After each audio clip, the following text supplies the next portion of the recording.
कभी कभी हम अपने पास जो है उसमें संतुष्ट नहीं होते और अधिक पाने की चाह में लगे रहते हैं। अधिक पैसे कमाने की चाह में हम अपने परिवार वालों को ही भूल जाते हैं। ये कहानी उसी के बारे में है।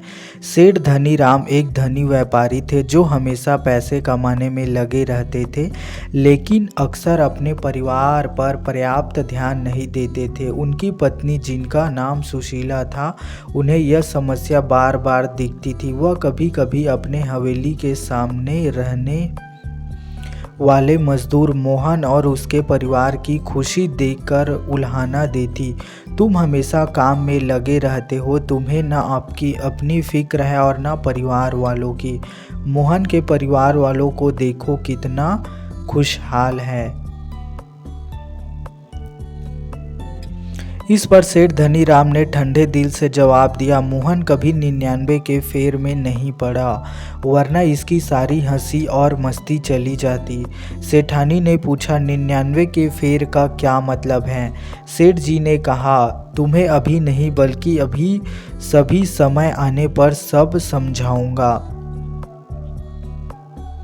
फिर एक रात सेठ धनीराम ने रुपये एक पोटली को चुपचाप मोहन के आंगन में फेंक दिया। सुबह होते ही मोहन का ध्यान उस पोटली पर पड़ा और जब उसने वह पोटली खोली तो वह देखकर वह बेहद खुश हुआ। पोटली में 99 रुपये थे।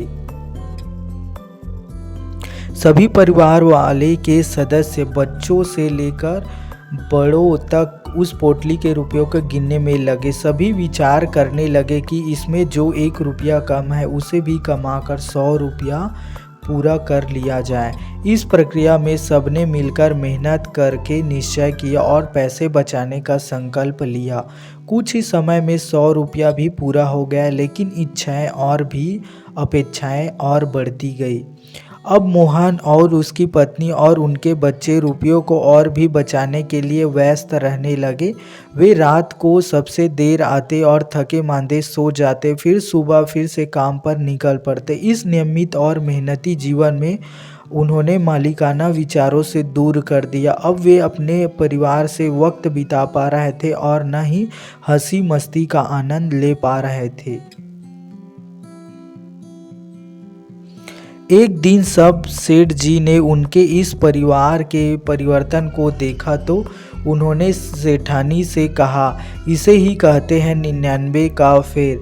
सेठ धनीराम के अनुसार अधिक पैसे पाने की तमन्ना से हम अक्सर अपनी खुशियों को त्याग देते हैं। यह कहानी हमें यह दिलाते हैं कि हम अपने परिवार और खुद के साथ बिताए गए समय का मूल्य जानना चाहिए और हमें उसका उपयोग करना चाहिए। अधिक पाने की चाह से बचकर हम अपने जीवन को सरल, सुखमय और संतुष्टपूर्ण बना सकते हैं। मोरल: इस कहानी से हमें एक महत्वपूर्ण सीख मिलती है।